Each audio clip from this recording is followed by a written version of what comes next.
I need to know how to leave work at work. How do I go into my family routine, my evening routine, my weekend routine, and not be constantly preoccupied with ideas about a project or concerns or worries about something going on. Beginning my tomorrow today Mhm. helps me be more present when I'm not actually trying to do work.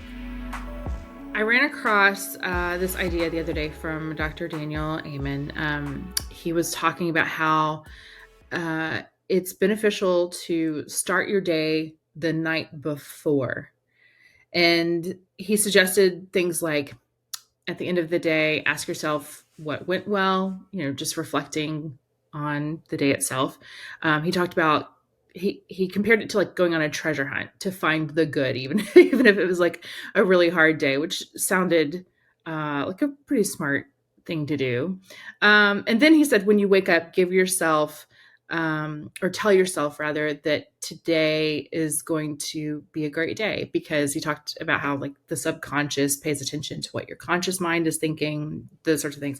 So I know that we're both a bit intrigued by things like positive psychology, and I know that you are in particular pretty passionate about planning ahead, being prepared, having some structure, some idea of what's going on. Um, Basically like an Enneagram 7's nightmare, but that's fine. Um, so, okay, my question for you to start this morning: why do you think it's helpful to prepare for the next day? Like, why not just have your calendar set up and then when you get up, like that's good enough? What is it about starting the day before that you think is helpful? Yeah, I have experimented with this for myself, and I've found something that's been really helpful. And I'm also going to give somebody a shout out who helped inform this for me years ago. But just going straight to the why, the biggest thing for me is that in any given day and week, I have a lot on my mind, and I've found that if I'm not careful and intentional, I just walk around wherever I am, any hour of the day, with all of those things flowing Mm, through my mind. mm-hmm. And so the biggest reason for me that I have found this to be helpful is that this practice lets me leave work at work. Mm, That's the biggest outcome that's helpful for me. And I'll get into some of the environmental benefits as well, because I work from home full yeah. time, but I have spent a decade or more, working in an office with my business, and so I've got some kind of contrast there. But the practice itself is the same either place. I need to know how to leave work at work. How do I go into my family routine, my evening routine, my weekend routine, and not be constantly preoccupied with ideas about a project or concerns or worries about something going on. So, beginning my tomorrow today Mm. helps me be more present when I'm not actually trying to do work. It helps you We stay spend a focused and It just does kind of help me stay zoom in. focused, Yeah. yeah, and open. Even there's almost like an added openness that I benefit from or Hmm. gain by deciding to close the book on today, having previewed the chapter of tomorrow. Yeah. And to an extent, in our schedules and our lives, we're not previewing something that's pre-written. We're doing the writing. We're drafting it. Yeah. So um, I'll stop there, but that's the biggest, most helpful thing right out of the Yeah. gate. Well, okay. So, what are some of the things that you do to prepare for the next day? I Yeah. feel like that could be different for a ton of people, but what helps you? Yeah, I want to start by telling you where this came from for me, Okay. because first off, I want to give some props where it's due. I was about a year and a half into entrepreneurship, into full time self employment, and I wanted to learn from other people who've been there for a while. Yeah. And so I reached out to somebody in my area who I'd known for a number of years, and wanted to just ask this person, how do you do this? How do you not take work home? That was my leading question, Mm, because I found mm-hmm. myself constantly thinking about the next day, the next task, the next Yeah. phone call, whatever. So I reached out to our mutual friend, Rick Monroe, Mm-hmm. And I had lunch with Rick and asked him a couple of questions, and this was one of them. How do you do this? And at the time, the way I was thinking of it was almost like a work life balance question. Mm-hmm. Now that term Mm-hmm. I've come to not really care for. I think it's a weird, almost unhelpful term, but that's a different That's conversation. a different Um, conversation.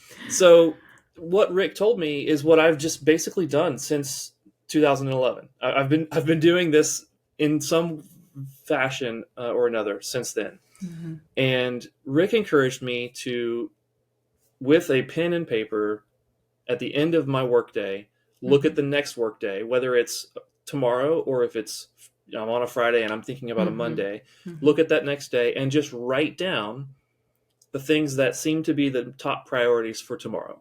Mm-hmm. And I say seem to be Yeah. because sometimes things change, but it gives going back to Daniel Amen's points and even some of his research, it gives our brains permission to put it aside.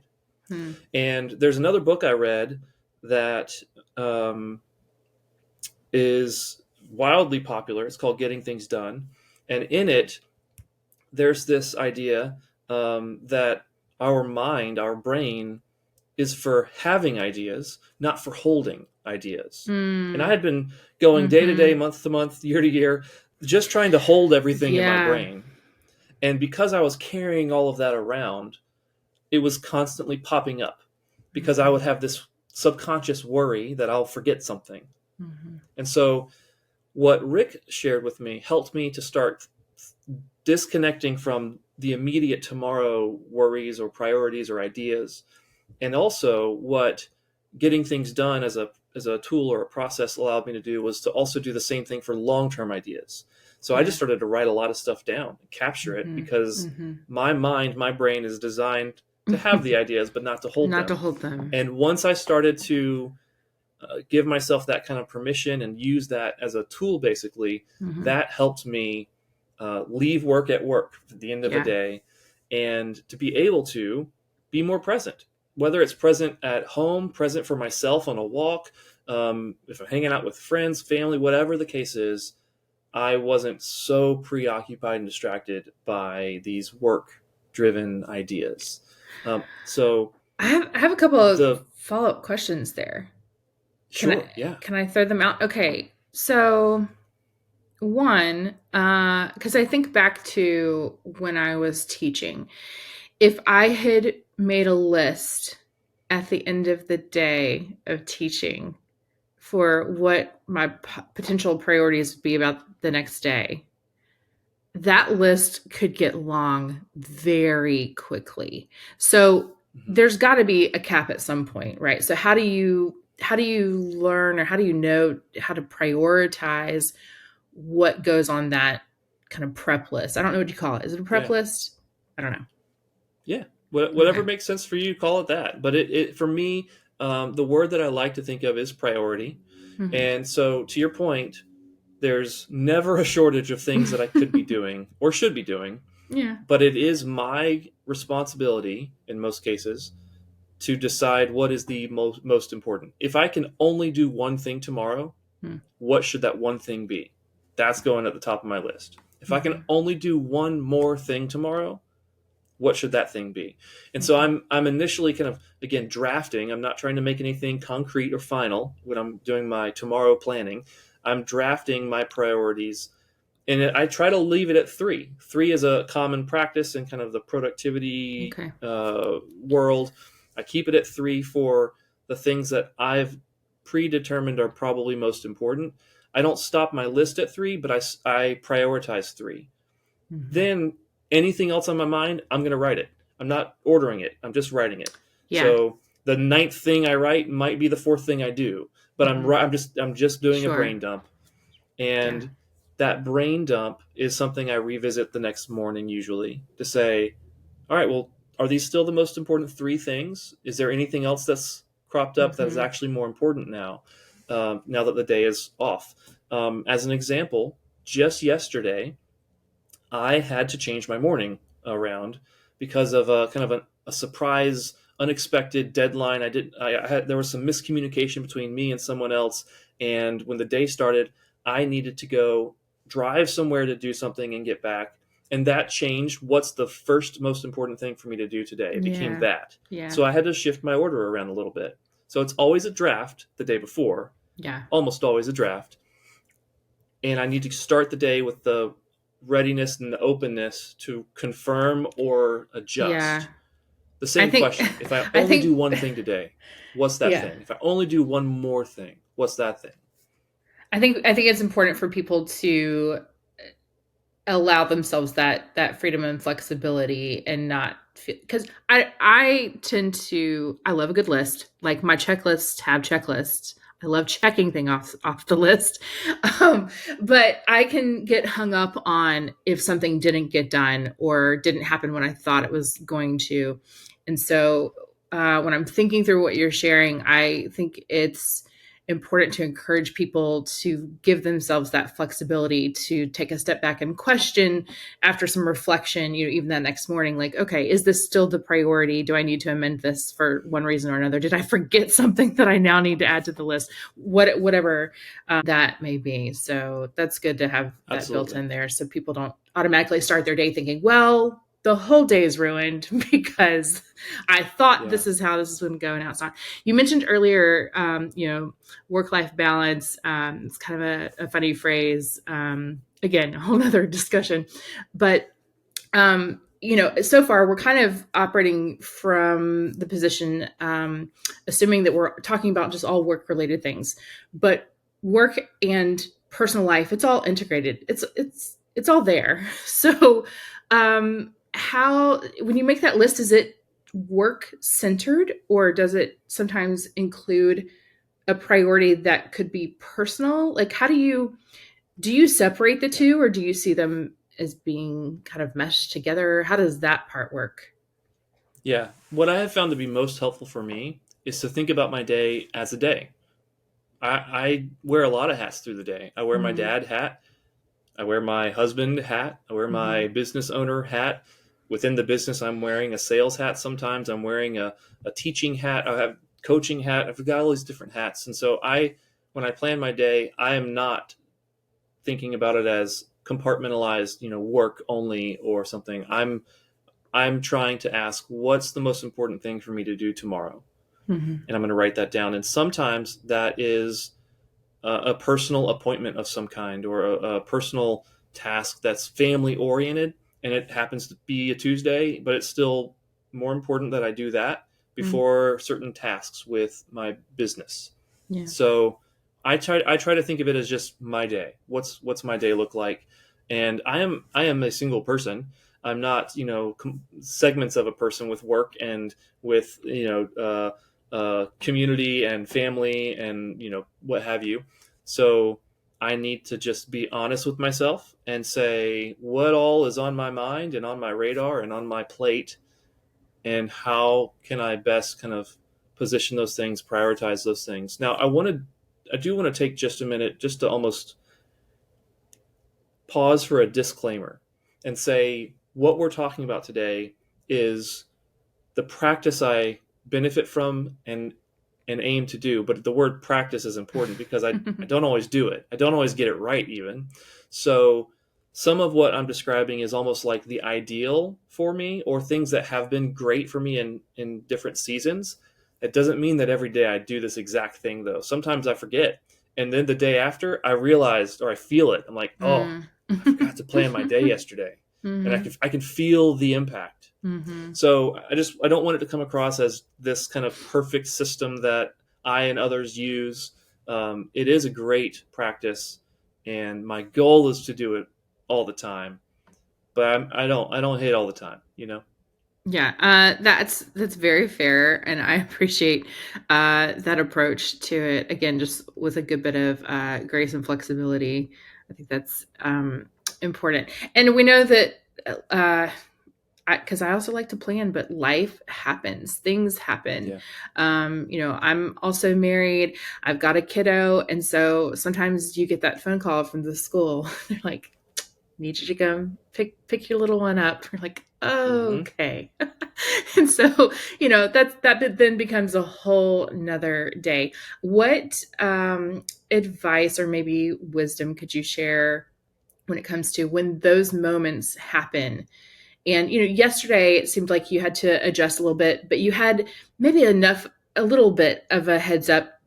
You worked it out and it wasn't like a last minute shift. But when those moments that are completely unexpected and you do just have to on the fly make a shift, how would you encourage people to handle those moments so that they don't feel like the day is falling apart? Yeah, that's this is I love this question, and it's helpful for me to even answer it for me because Mm-hmm. I need this reminder as well. First and foremost, I have found that for myself, starts with mindset. If I at the end of a Monday am planning my Tuesday, and I'm telling myself, okay, I finished my plan, I'm reading it down, and I go, this is tomorrow. This will be my day tomorrow. Mm-hmm. I'm I'm almost putting it in stone as an expectation Mm. and setting myself up for discontent, Yeah. disappointment, frustration, maybe even anger, depending on how I'm doing, if it doesn't go exactly according to my perfectly laid out plan. Mm-hmm. That's just not reality. I've Mm-hmm. learned and occasionally relearned. So, Mm-hmm. mindset, thinking that what I am planning for tomorrow is my draft. This is a working, living plan. It's not an in stone plan. And that mindset has helped me quite a bit. But sometimes I forget Mm-hmm. that it's a draft. Sometimes something does come up in the middle of a day where I'm excited about something because I try to do work I'm excited about. And then I'll go with your example. There's a need to pick up one of my kids from school early, and it's going to need to shift. What are my priorities for a given day? If my mindset is in a good spot, then it's not as big of a deal. If I was really looking forward to doing something and I'd kind of told myself I'm absolutely doing everything I plan to do, then I'm not going to respond very well. And by the time I get to the end of my day, I'm going to feel almost defeated by my day. Yeah. So mindset is so important for me, and I've learned also for others. The second thing is leaving margin in your day. I Mm-hmm. am I go through seasons, I think, in this where I do a great job of this, seasons where I do a poor job of this. I need to leave white space. I need to leave margin in my day because unexpected things happen. Mm-hmm. If I have 8 hours of just back to back to back to back to back commitments, whether they're appointments or time blocks for tasks I want to work on, if it's all planned out and something interrupts it, I've learned about myself that I really struggle with that. If, however, I leave gaps between commitments or meetings or what have you, if I leave margin, it's so much easier to shuffle some things around when the unexpected happens. Yeah. That's not always possible for each day of a given week. Some days it's a lot easier to create or leave that margin than others. But when I do have that margin, it's just a lot easier to address or respond to the unexpected. And then in that margin, when there's nothing unexpected, I'm able to do more than I thought I might do in a given day. So it's there's a little bit of a benefit there as well. Yeah. It kind of goes back to what Dr. Amen said that I'd mentioned earlier. Just approaching things where being aware that what you tell your brain's going to believe it's true. Right. So if you tell yourself this is going to be the day and then it doesn't go that way, then you've created that frustration almost for yourself. Whereas if you Yes. tell yourself like, here's the draft, I love that that's the word that you're using there. With my passion for reading and writing background, I love the word draft, but just keeping more of an open-minded approach, understanding that setting your priorities is important because it does bring clarity. It helps you focus and hopefully get some things done that you really wanted to accomplish. But on top Right. of that, just leaving the room for flexibility.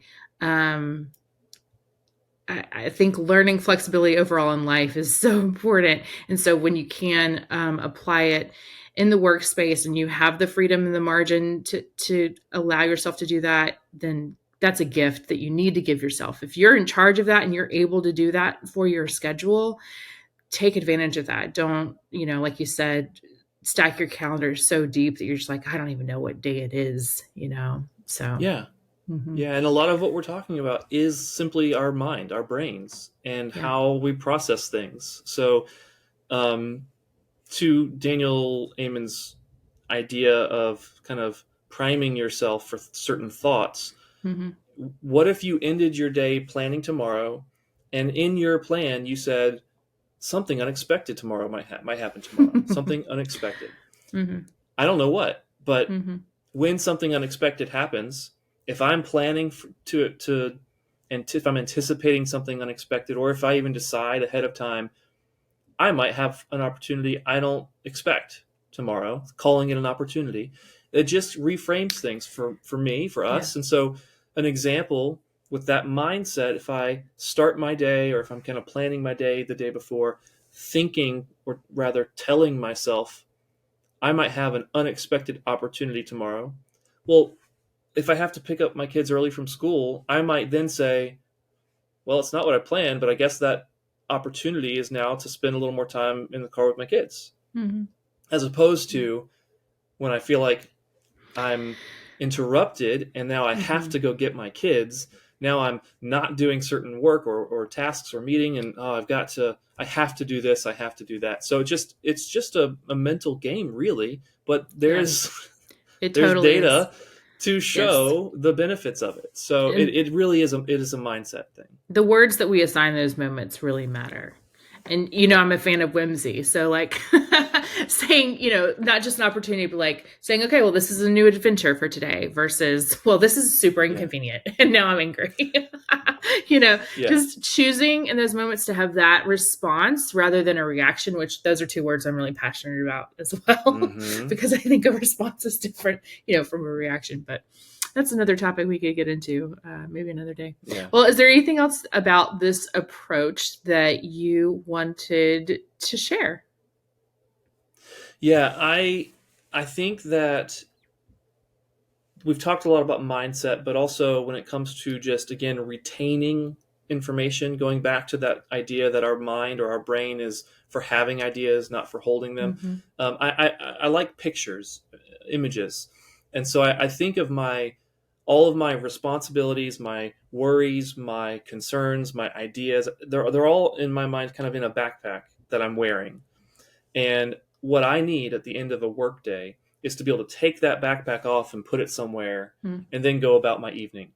And Mm-hmm. when I was working in an office, I actually had a fairly built in mechanism for the process of taking off that backpack. It was a drive home. Mm-hmm. I would need about 30 to 45 minutes depending on traffic to get from my office to my house. And with two kids and a wife, I was going home and desired to be present and not preoccupied with stuff from work. Even if I love what I'm doing, I Yeah. want to be able to turn that off. But Mm-hmm. I found that I really struggled to do that until talking with Rick, learning a bit of a practice to writing things down that I'm going to do, that I'm likely going to do tomorrow. And then with my business, that at the time we had an office downtown, and then we transitioned to being fully distributed, everybody working from home. And I realized all of a sudden that I was doing my work till 5:30, what have you, and then I would just go right downstairs. Mm-hmm. And even though I had written down what I'm going to do the next day, my mind was still swirling with Mm-hmm. ideas and thoughts, and not always bad like worries or fears, but like Sure. I get really excited about what I'm Just. working on sometimes, and I just want Mm-hmm. to keep going. And I found that I needed to find a new way to commute.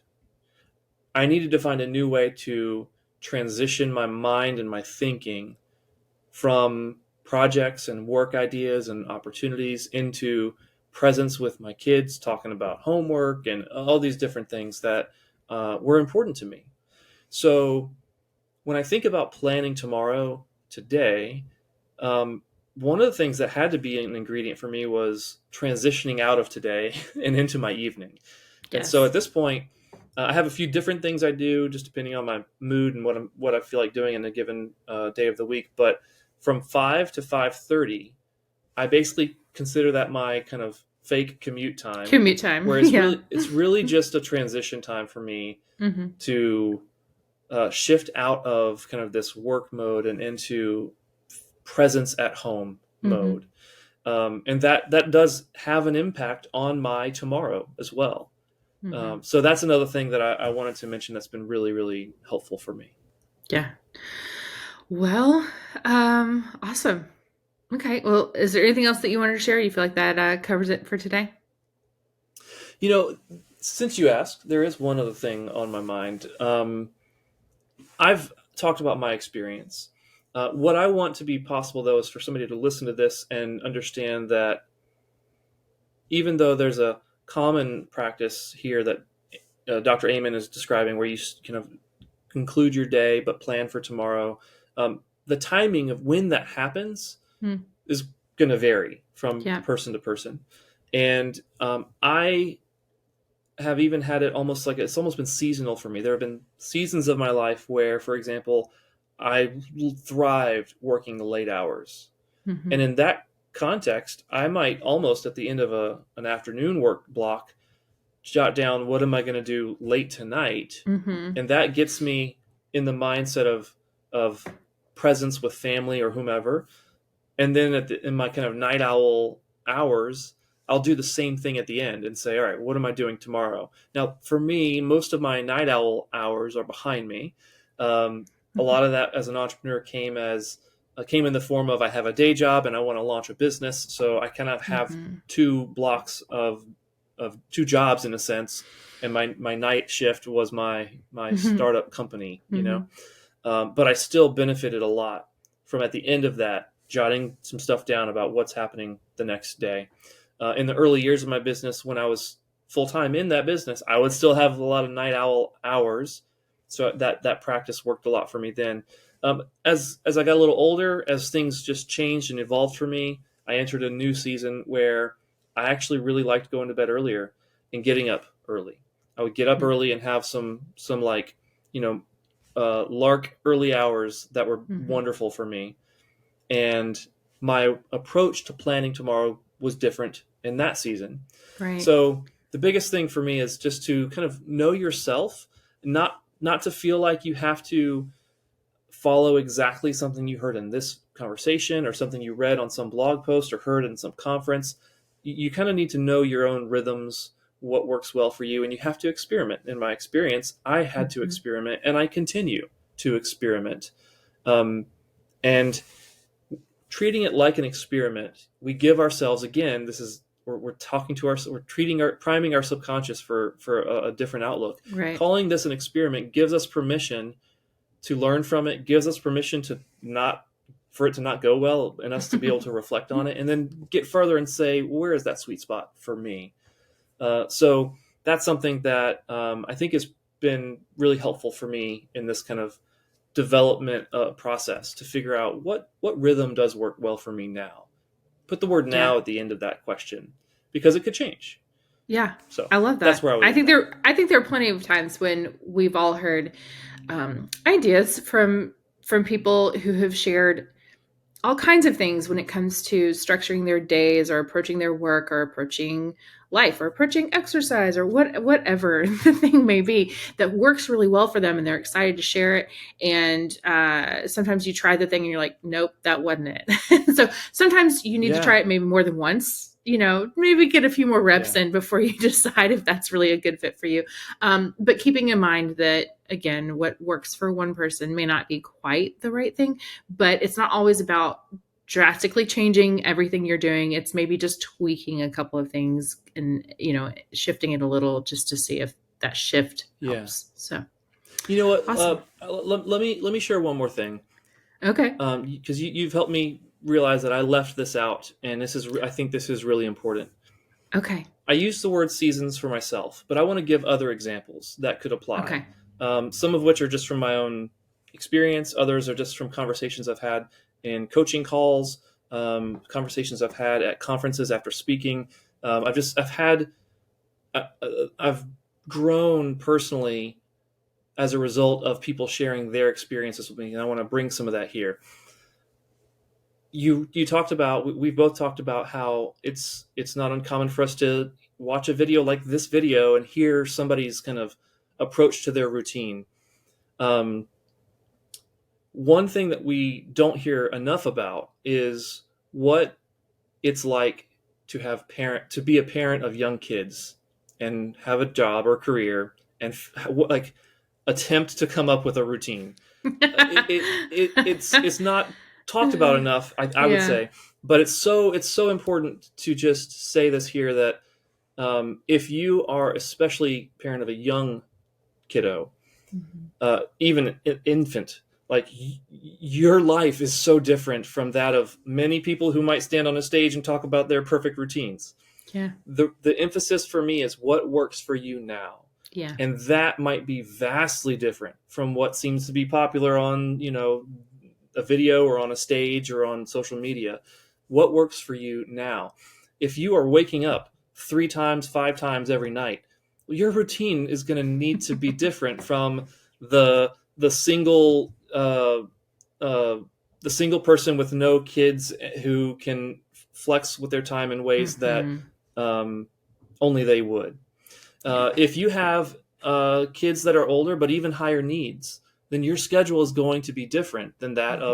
of somebody who's an empty nester and they don't have as many commitments or needs that are family or community oriented. Like we all have different circumstances, Yeah. and we can, if we're not careful, we can be tempted to compare our routine or our reality to Mhm. what looks like reality and routine to somebody else Mhm. online. When I'm doing calls like this, conversations like this, we do tend to talk about the ideal. And Sure. it could come across like, hey, this is what I do every day. This is my life. It's pretty It's perfect. I magic. plan tomorrow at the end of every day, and I know what I'm doing before the day starts. And then, lo and behold, I did exactly what I thought I'd do that day. Like, I don't want to come across that way, but in Yeah. particular, there are lots of people who teach systems, and we don't process that that's the ideal, but it's not always the reality. So I just wanted to maybe clumsily kind of address No. that each of us has our reality, Yeah. and we just need to give ourselves the space, the grace, the permission to experiment within the means we have. And Yeah. some of us will be in seasons where we just can't have as predictable a schedule, or we can't have as much time for certain things as we might want, because again, priorities are priorities. And if we're parents, or if we have a family member who we're caring for who's ill, like there's just so many things that Yeah. could um, necessitate a different approach to planning Mhm. tomorrow. And I just wanted to mention that because it's really important that you be real with yourself, Mhm. because it really is it is a mindset thing. And some of us Yeah. need to give ourselves more permission. You watching this, you might need to give yourself more permission to have less on your plate. Yeah. Stop there. That's great. No. I love that. Well, um thanks for sharing this bit of wisdom, and shout out to Rick Monroe. Never That's misses. right. He's a goat for That's right. sure.